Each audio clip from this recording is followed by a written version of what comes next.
Welcome to Open House with Jerry Cornejo, where we feature people, places, and things that are in the news or who should be in the news. And, our segment is business and living. And our guest now, and the topic we're going to be discussing is smack into business and living. And we are addressing this program and the information we'll be giving out to local entrepreneurs as well as international entrepreneurs. Because a lot of people want to start a business, and the first thing, of course, aside from thinking what your business is going to be, then you'll have to be thinking, how do I set this up and where do I set this up? Okay, now, very important too is to have a good address, right? If you're going to have an address somewhere in the outskirts of Metro Manila, then maybe, you'd like to upgrade into a better location, better sounding location, like for instance, the Central Business District of Makati. But then, hey, it's going to take you 7 figures, at the most 6 figures in the hundreds of thousands to get a good place, to get a good business address in Makati's Central Business District. So if Metro Manila is your thing and you want to have an office in Makati, this is what we're going to be talking now with the people behind the Office Project. And we have with us the 2 founders of the Office Project. To my left, we have Mike Advincula and we have Shoemate Royo. So, yeah, all right. Shoemate on the other end. So, welcome. Hi. And Mike Advincula, glad welcome. to be here, yeah. Okay, so Workspace, the Office Project. What is the Office Project all about? Okay, the Office Project is actually offering a flexible membership or either a package to the people who are looking for space, not really too high or not really too expensive for them, especially for the startups and the entrepreneurs. Okay. We've seen growing market in the Philippines from corporate transferring to coming up with their own businesses. And so we decided that this space could capture this market who would like to have a space for them to co-work for the rest of the day, either for an hour, for a week, or for a month. So this space would be available per hour? Yes. Yeah. Pwede rin per week, per day, per month? Per Pwede. month. Anong longest term? For a year. Yearly pwede rin? Yes, we offer Okay. it as well. Now, Mike, you're Yes. you're a co-founder of the... Ilan ba kayong co-founder? Dalawa lang kayo? Well, there's actually 3 of us, Okay. right? But we're the 2 ones that really spearheaded the project. Okay, so what made you decide to do this? Of course, you found a niche right there, Yes, right? yes, yes. So maybe you yourselves were in the same spot. You were looking for a Yeah, business and you wanted to have a good business address. Mike is So that guy. go, Mike. Well, for the Office Project, actually, when the idea was presented to me by Shoemate, I really loved it because I'm actually the perfect client for the Office Project. Perfect client how? Now, the Office Project caters to people who want to start their own businesses, yes. But we also cater to people who are in the corporate world also. Most people that need an office space away from the office. Why? Because it really is hard to be in the same office every day. Okay. There are people my age that are really looking for a more interactive workspace. Aside from the office, and if ever we have to work at home, you know how it is working from home. You get too comfortable, productivity is not there. So the Office Project, the number 1 thing that we provide would be the workspace. Aside from it being beautifully interior designed, Okay. We promote productivity and interaction between our coworkers. Okay. If So, they want. If they want, If of they course. want. If they want privacy, They can get that too. they can Yes. get They that can get too. that too. Okay. Yes. So going back to me being the perfect client for the Office Project, I'm the type of person that's in the field every day.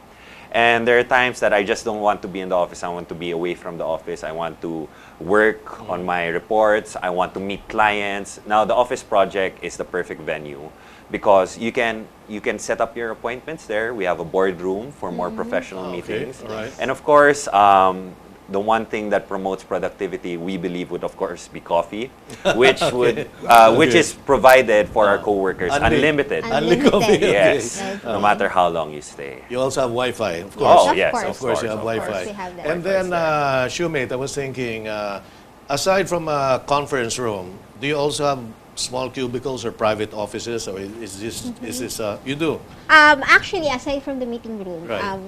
before we put up the space, the physical space, we're thinking, are we going to put the cubicle? But the demand or the target market that we're capturing is actually not geared towards that, not looking for that. So we're really targeted for those people who would like to work individually, but at the same time, there's the possibility of collaboration. So there are open spaces, we call it. So if you just want to sit, you can co-work with other people from coming from different company. Or if you want to be isolated, we have that small partition, but it's still an open space. So definitely, it's not a small room that it's only you working inside. Yeah, parang ano yan, concept ginagawa yan actually sa Silicon Valley. Yes. Yes. You know, Exactly. in corporate offices in Japan, I've seen some, and it's like that. Yep. Even the top executives do not always have a suite or an office. Yes. They have a desk, and it's floating. I mean, now I can be on this desk, the next time I can be there. Yes. Di ba? Now, of course, if you want to meet, there's a nice office Yep. where you can meet. And by the way, people, I mean, this is, for instance, you want to have a satellite office. You're based in Davao. Yes. You're based in Cebu, you're based in Zamboanga, in Ilocos, wherever, and you'd like to have a Makati office or Metro Manila office. Of course, the best place to be, this is in the Central Business District. Everything is here. All the banks, all the financial institutions, almost all of the government offices are here. Anything and everything that you would need for business, andito sa Makati, di ba? And of course, your business address is Salcedo Village. What is your business address? The complete business Yes, address yes. is actually Unit 1C, Alpha Salcedo Condominium. Alpha Salcedo Condominium. Bautista Street, Salcedo Village, Makati, Bel Air. Okay, so this is, what are the cross streets? What are the... Cross streets were near the Jaime Velasquez Park. Okay, So where they every have the weekend- Saturday Yes. market. Yes, Saturday it's Salcedo really Market. alive Okay. every Saturday. And then we're near the Saudi Arabia Embassy. Okay. And then actually, most of our coworkers, the initial concern is, do we have a parking area for that? Okay. We have a lot of parking space around the office project that Right. they can really choose. And then a lot of facility, a lot of restaurants that they can choose near the Legazpi, Yes, the yes. Levista area. Yes. Okay. We have some pictures of the office space, the actual the office project. Yes, The office project. The venue of the office project where they have the workspace. Can we show the pictures, please?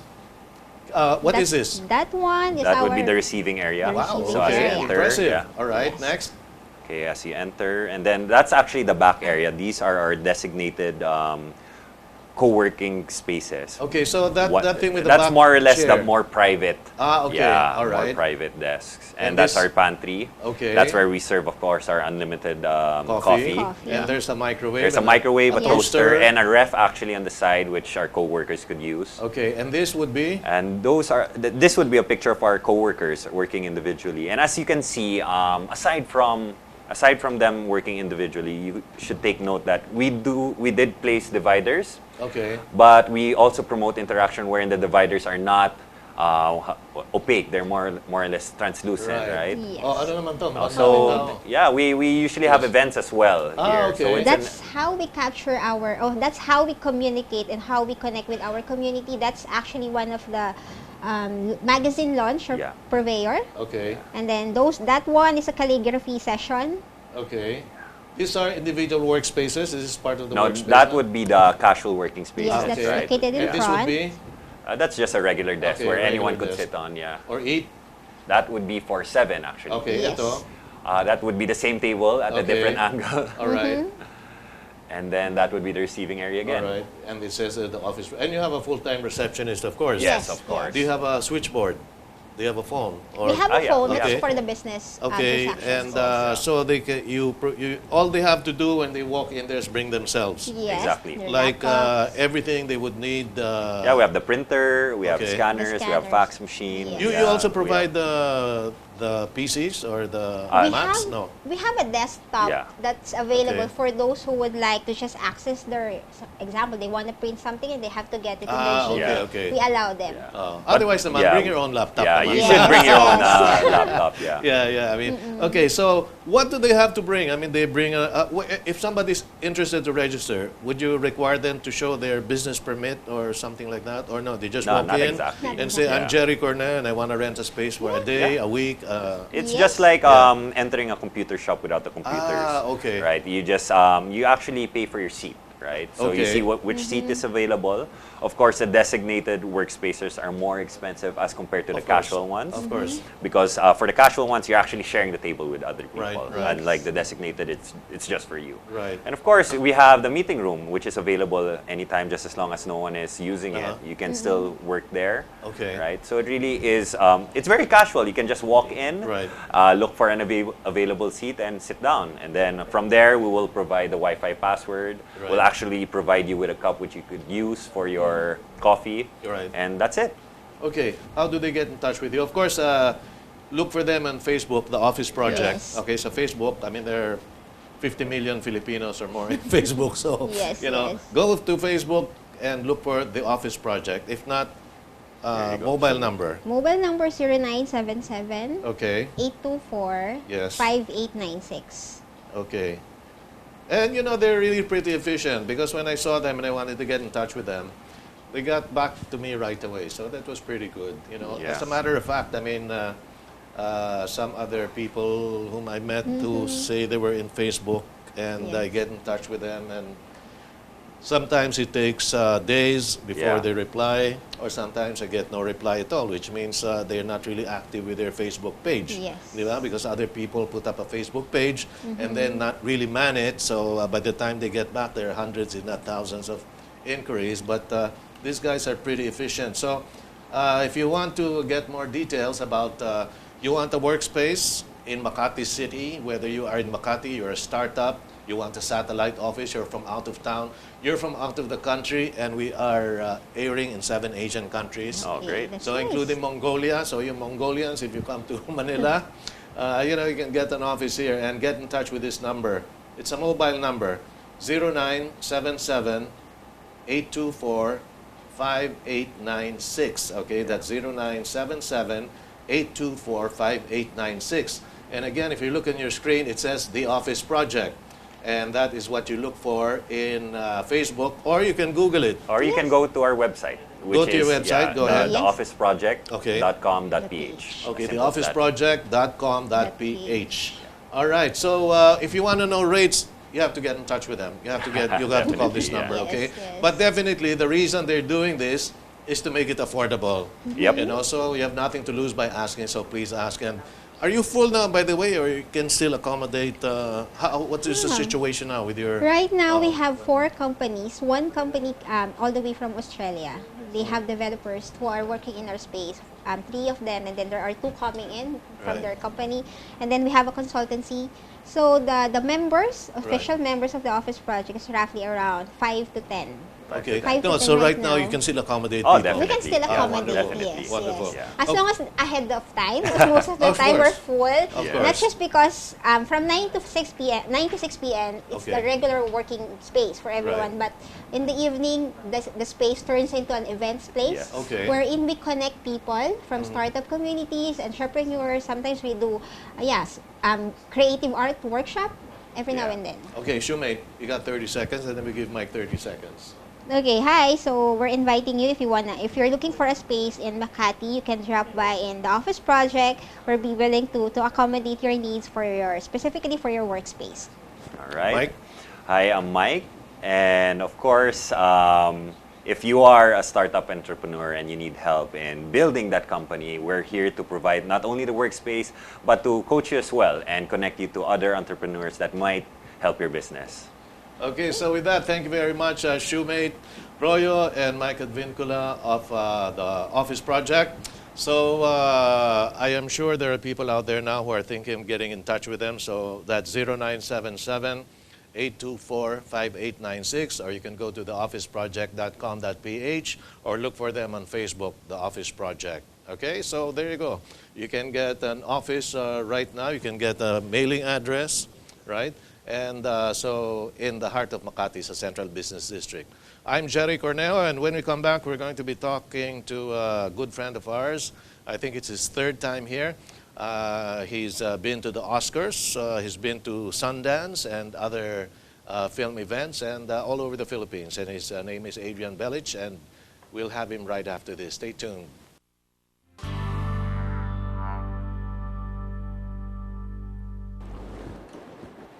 Welcome back to Open House with Jerry Cornejo, where we feature people, places, and things that are in the news or who should be in the news.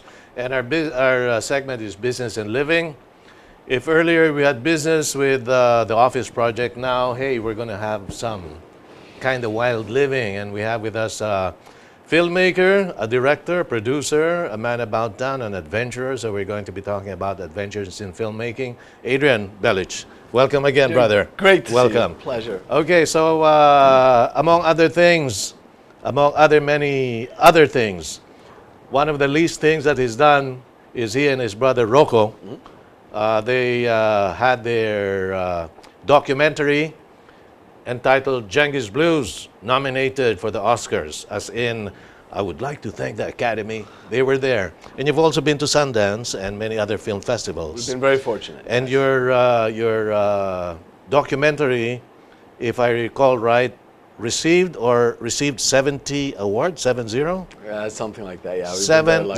Yeah, lucky. Okay, you have a whole wall, or no? You need a room for that. My mom has it. It's, Okay. it's in her house. Okay, can we just roll not the pictures, the film, the trailer of Genghis Blues, and then come back to us. That's it.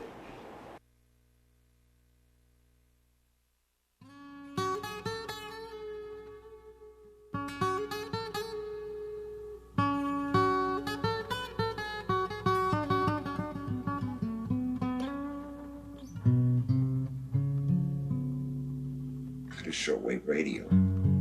I found that you could get language programs on some of the foreign radio stations. And I ran into a very strong Radio Moscow signal. So I said, oh, you know all about geography, huh? I said, okay, whatever happened to Tanu Tuba? There was this whistling that was melodic somehow. Himnin goşunun geçu Deski çağıyor boldaşu Evim durar boramın gaşu. This is what it takes to be a movie star, man. I don't want no part of it. He had apparently picked up the Tuvan way of singing on his own.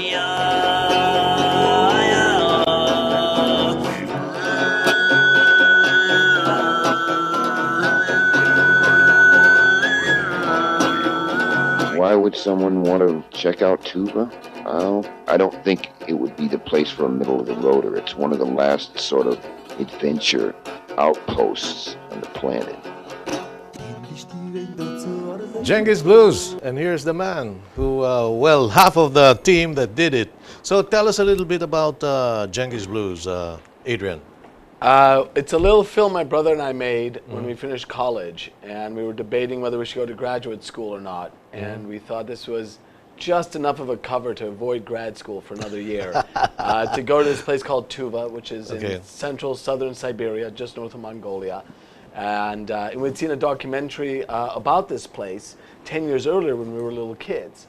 We always dreamt of going to this place. So we were finally finished with college, my brother Rocco and I, and we realized we had the whole rest of our life, and we thought, what's the thing that we really want to do the most? And it was go to Tuva. So we heard about this blues guy, and that's how the film started, and we had no idea what would happen. I mean, literally, I haven't seen that trailer in probably like 5 years, and it still brings back smiles and great memories of the film. Were you the filmmaker? I mean, did you shoot that, or you had a filmmaker? What was exactly your role? Producer, director, filmmaker, all of them? Oh, that's how my brother and I call ourselves filmmakers, because we do whatever it takes to make the film. So we both had a camera in our hands. We were both directing, producing, shooting. I mean, it was very seat of our pants. There was no, we were the whole crew. And we were just making it up as we went along. So we never went to film school. So we didn't, so it's one of those things, we didn't know how to do it. We also didn't know how not to do it. So we were free to just make it up as we went along. And we learned a lot of lessons, some the right way because we got it right the first time, most because we got it wrong and had to learn. Okay. Now, this was your first attempt in making a documentary? Yeah, my brother and I, we'd started tinkering with cameras when we were in elementary school. But then we sort of got back on program and went to school and college and all that. And this is our first film after college. Wow, and right there, you were nominated for an Oscar for documentaries. Wow. All we're right. very So, lucky. and I'm sure there must have been hundreds, if not thousands, of entries, and you know, the list became shorter and shorter. And then finally, how many were you at the Academy Awards itself? So we got onto what was called the short list, Okay. which is of 12 potential nominees. Okay. And that list was leaked. And so we knew that we were in the running, and then we were one of the 5 nominees. Or as Okay. my Chicago friends like to say, because my brother and I grew up in Chicago, Right. we were Oscar losers, because we were just nominees. So, but you were there in the Academy Awards itself. I mean, Yeah. there were just 5 of you out of the 12 in the short list. Yep. Okay, and must have been we were talking about this earlier, and they had their speech prepared. You know, I mean, what you always hear. I would like to thank the Academy. Yeah, you it's know. my mother and our agent and those who helped us out. And Right. it was at the Shrine Auditorium back then. Right. Now it's at the Dolby Theaters. All right. Back then it was at the Shrine, and they put all the nominees next to each other, all the documentary nominees. And 2 of the 5 we knew quite well because we had been on the festival circuit for the past year. And so, you know, we're like, oh my gosh, we're nominated. Nice to see you again. We hadn't seen each other since Hong Kong or South Africa or something. So we were all joking how, you know, we had our little speeches prepared. But when the movie One Day in September won, we all just kind of ripped up our stuff and tossed it like confetti. Okay, you know, this guy is living the dream. We're going to do 2 things, as you know, the title says, Adventures in Filmmaking. Now, this is definitely an adventure in filmmaking, and aside from the award-winning Genghis Blues, which got 70 awards. This is international, right? Yeah. 70 international awards. They also produced one of the films that we showed here. Well, the trailer no, it was an entire film. Yep. 5 minutes, Beyond the Call with Sir Edward Ortiz. And this one was shot in Chechnya and southern Philippines, Yep, Middle East and Southern Philippines. including, was Yolanda included there? Not yet. I know, we were there before the Yolanda. Before shot. Yolanda. Yeah. Okay, so, you know, Filipinos are becoming well known in filmmaking now. We have Brillante Mendoza, who is Best Director in Cannes, Yeah. which is, you know, the mecca of, I guess, most filmmakers, or a lot of filmmakers. And recently, Jacqueline Jose won Best Actress in Cannes. I mean, other people can only hope for that. I mean, some of the biggest Hollywood names never even got there. So, and then a lot of people now, you know, the indie film community is getting bigger, stronger, and they are being shown all over the world. And of course, we have our very own Love Diaz, you know, who produces monumental films and is a demigod, semigod in Europe. Now, what is your advice? I mean, we have a lot of friends out there who want to become filmmakers. You know, maybe you have children who said, Dad, I don't want to be an accountant. I don't want to be a doctor. I don't want to be a lawyer. I want to be a filmmaker. You know, so how do you address that, Adrian? Well, the first thing I probably would say is it's probably more difficult to be a filmmaker than it is to be an accountant or a doctor or a lawyer in many ways. So don't do it because you want to be lazy and don't have to work hard and just have fun. Like my brother and I, we're pretty much on 24 hours a day. If a phone call comes in from around the world or an idea strikes us, we get out of bed and we start working. I remember when we were at Sundance with Genghis Blues and we had our world premiere and it was like standing ovations and all this craziness, and we had never addressed an audience in our lives, and someone asked us, you know, what was our secret? And we had no idea. And so the first thing that popped to mind, and I think it still holds true, is one of the keys to our success is that we finish our films. You know, I do a lot of consulting on films all around the world, and very often I meet people and we talk about their film or I look at their rough cut, and then I never hear from them again. The film never gets done. And one of the key reasons that our film went on to win 40 awards around the world, or 70, I can't remember anymore. 70. 70, thank you. Is that we finished it. And it's not perfect, but Right. it's the best that we could do. Right. And then we did the other half, which was promote the film and get it out there and apply to festivals, and took hundreds of rejections. But got into some of them, then went and helped promote the films at the festivals and talk to the audiences and things like that, and started the momentum and distribution. And that turned into the films being kind of well known around the world. Yeah, but it is a passion. Oh, yeah. You know, I mean, but in terms of, I guess, when it comes to parents or even some of the aspiring filmmakers, they're thinking about, well, is it going to bring food to the table? Is it going to pay for my bills? I mean, how does that thing go? Yeah, I mean, I consider myself, and my father does, he's a doctor, so he's more of a serious kind of guy. We're sort of more like artists. Right. We're For sure. somewhere Right. between artists and entrepreneurs. And it's definitely much easier now than it was 15 years ago. With technology and websites and social media, you can really create your own fan base, you can really create your own support network. And that support network can be either in distribution, where people will talk about your film and come out and pay money to come see your film, or they'll buy DVDs or download. And it also then starts into the production of your next film, where people really like what you do. I mean, you know, one of the big learning experiences that I've had, and one of sort of the mentors in my life in terms of filmmaking, is following all my friends who do music. Oh, okay. Because before you had YouTube, you had MP3s that you can send Right, around. Before right. you had DVDs, you had CDs that you could sell. And so how a lot of my independent film, or my independent music friends and their bands, how they would promote and build audiences and build a buzz for their film, that's how we do ours. And so, because when we look at filmmaking, it's not just making the film and then distributing, it's one long journey. So all the people that go into making one of our films, which is a lot of people, they then are our early fans, and they are part of the team, and they help in distributing our films.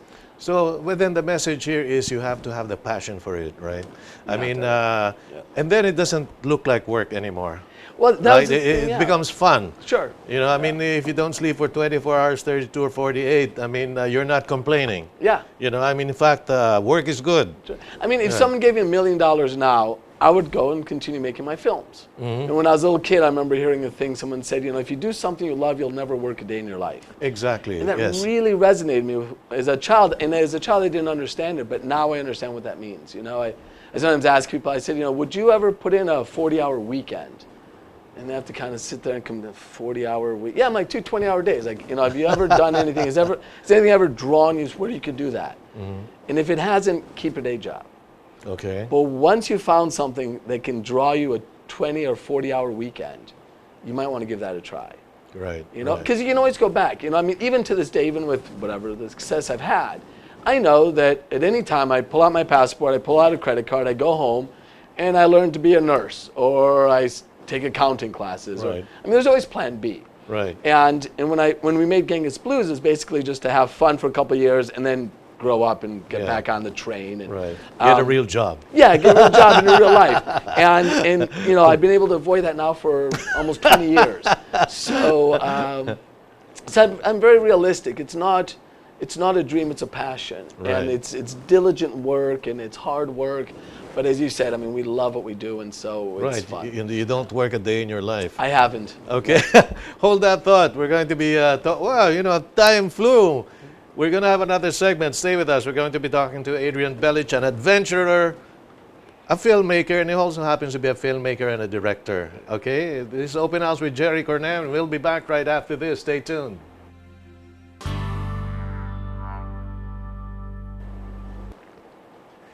Welcome back to Open House with Gerry Cornejo, where we feature people, places, and things that are in the news or who should be in the news. And by the way, GNN Global News Network airs nationwide and in 7 Asian countries. So, we are on Destiny Cable TV, Channel 8. We're on Sky 213, and we're on GSAT, Channel 1. Okay, so, Adrian BELIC, and we're talking about adventures in filmmaking. And so we were talking about filmmaking as a profession, filmmaking as a way of life. Okay, now Adrian,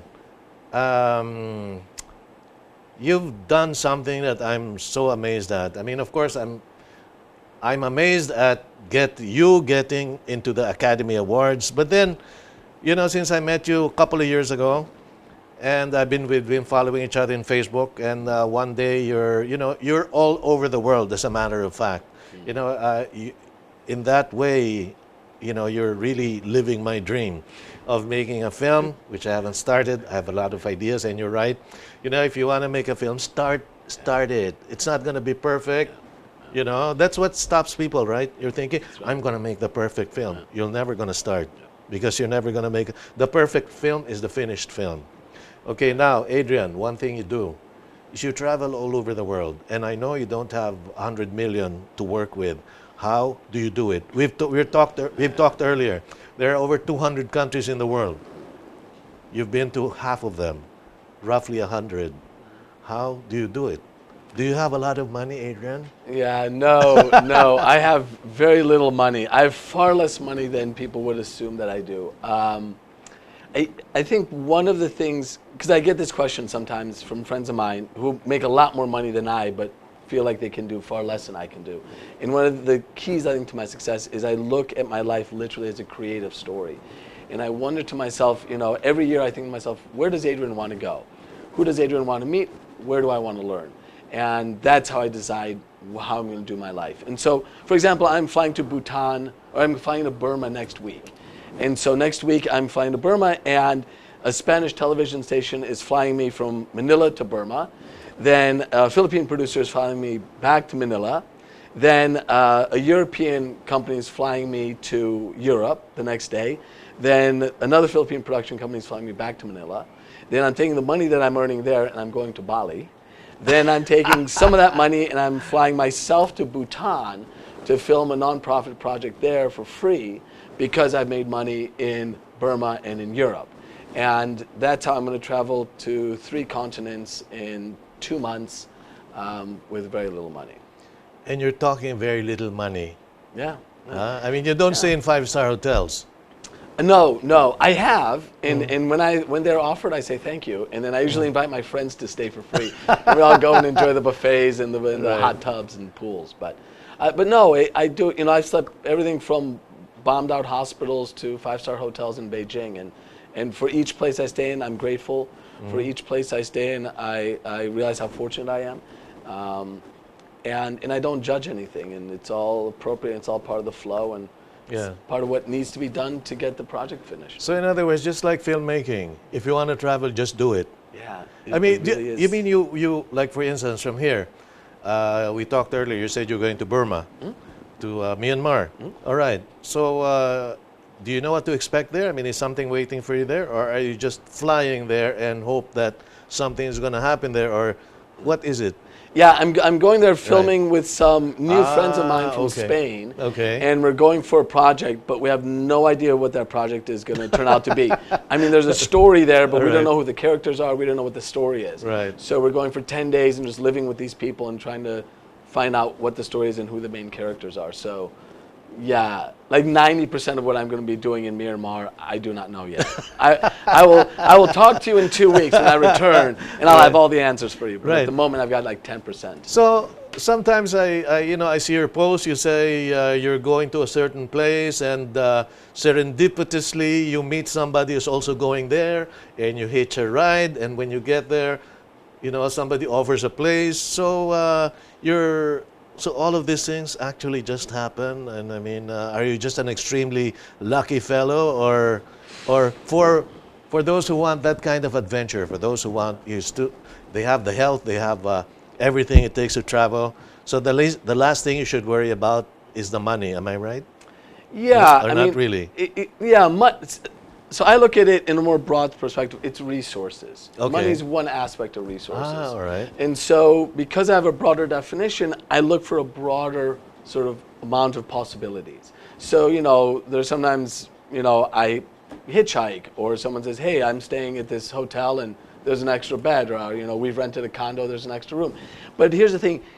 What comes around goes around.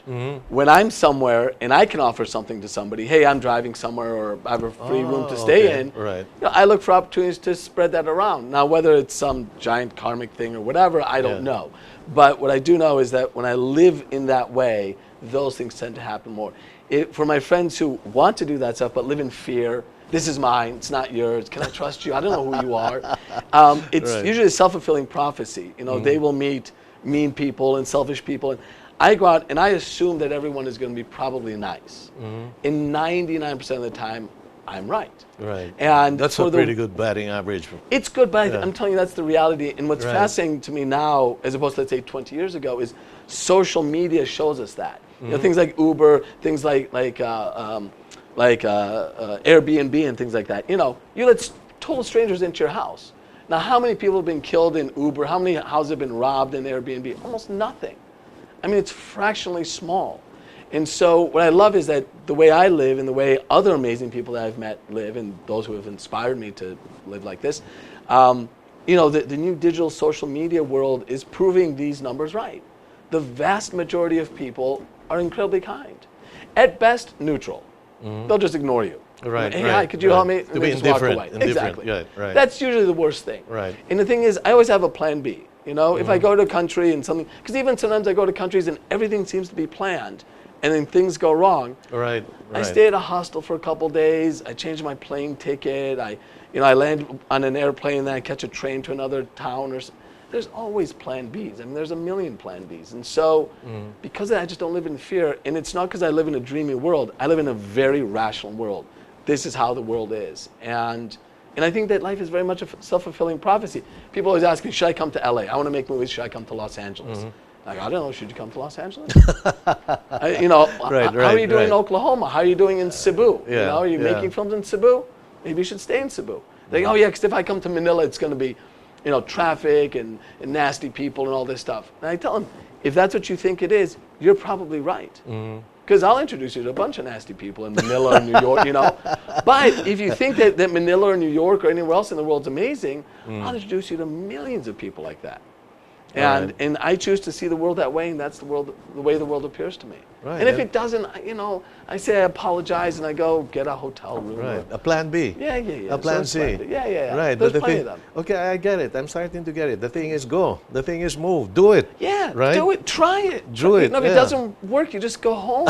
You know, like, you know, you fly to Burma. It doesn't work out. Right. You don't leave the airport, you pay $150, you come home, and you have the next 20 years to pay that extra $150 off. Right. That's a worst case scenario. And it's true now, you know, I mean, I'm recalling this saying that says most of the things that we regret are the things we didn't do. Yeah, of course. You know, it's more than what you did, you know, I regret that I did this. No, most of the time it's I regret I didn't do this, right? That's right. So even in my life now, I mean, I look back and I say, hey, you know, the things that I did, I don't regret. It's the things I did not do that I could have done, you know.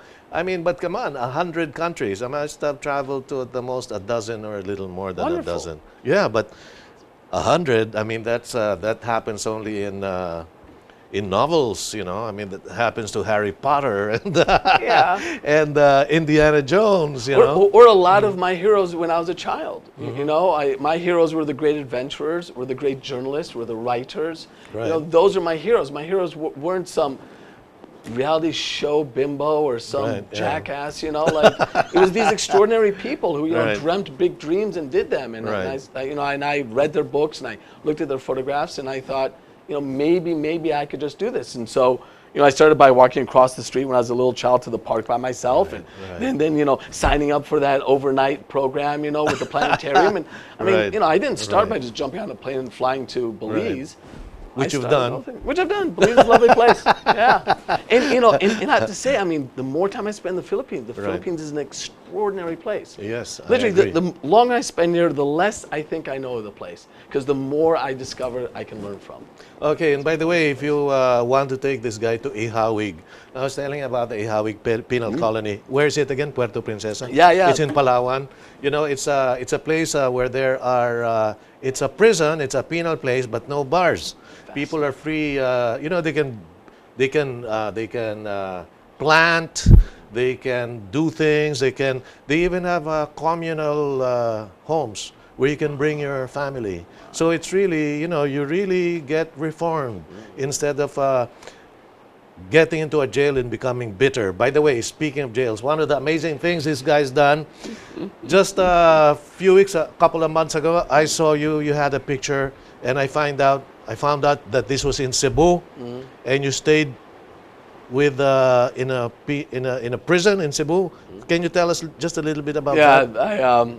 it's people ask me how I get into these projects, and it was a very dear friend put me in touch with a very dear friend who was going to shoot for the first time in the Philippines. Called me up, asked me, how is it to film in the Philippines? It's an American friend of mine, and so I explained to him, it's a wonderful place and people are very nice, and we discovered that I was going to actually be in the Philippines at the same time they were shooting.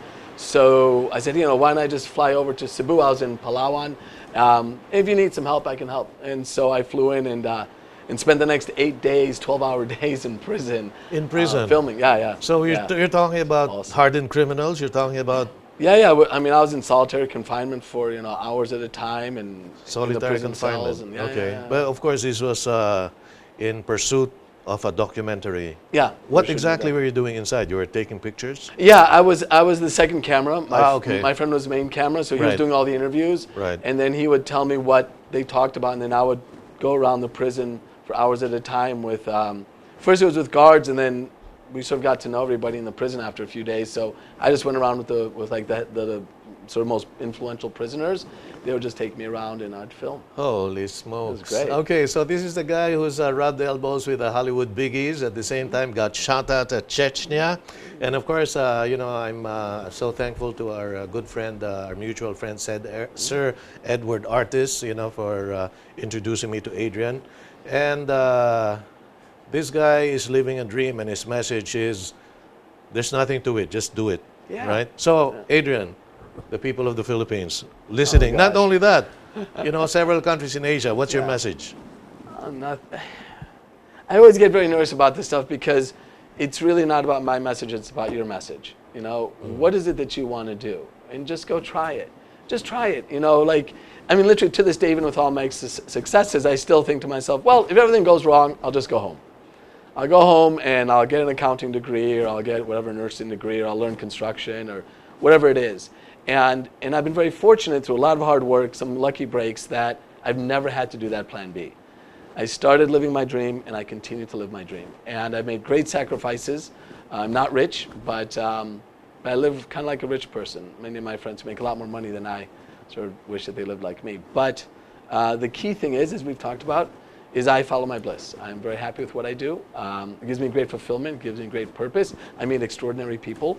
And I'm always humbled that people ask me these questions about what my secrets are, because I'm basically making it up every day. So thanks. Okay, so with that, thank you very much, Adrian. Great Thank pleasure. you very much, Adrian. Great to see you again. And without a doubt, some people watching, I have no doubt in my mind, Adrian, somebody or some people watching out there, are going to start on their dream because of you.